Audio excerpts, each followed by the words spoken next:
દર્શક મિત્રો, હું છું પરમાર અનિશા. તમે જોઈ રહ્યા છો લોક સામના ન્યૂઝ. તો જોઈએ આજના સમાચાર લાઠીથી અમારા રિપોર્ટર ભાવિન સાકરિયા સાથે.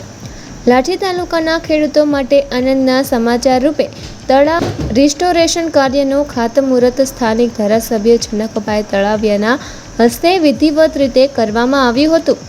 રાજ્ય સરકાર દ્વારા ખેડૂતોને વધુ સારી સિંચાઈ સુવિધા ઉપલબ્ધ થાય અને પાણીના સંગ્રહ ક્ષમતા વધે તે હેતુસર ₹34.51 લાખના ખર્ચે આ મહત્વપૂર્ણ કામગીરી હાથ ધરવામાં આવી રહી છે.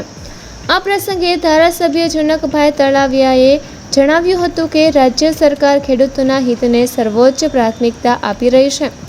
સિંચાઈ યોજનાઓના પુનઃસ્થાપન દ્વારા ગ્રામ્ય વિસ્તારમાં કૃષિ વિકાસને નવી દિશા મળશે. આ તળાવના રિસ્ટોરેશનથી આજુબાજુના ખેડૂતોની સિંચાઈ માટે પૂરતું પાણી ઉપલબ્ધ બનશે, જેના પરિણામે કૃષિ ઉત્પાદન વધશે અને ખેડૂતોની આર્થિક સ્થિતિ વધુ મજબૂત બનશે. તેમણે વધુમાં ઉમેર્યું કે પાણી સંચય અને પાણીના સદુપયોગ માટે રાજ્ય સરકાર સતત પ્રયત્નશીલ છે. ગામડા સુધી વિકાસના કાર્યો પહોંચે અને ખેડૂતોને ખેતીમાં સરળતા રહે તે માટે વિવિધ યોજનાઓ અમલમાં મૂકવામાં આવી રહી છે.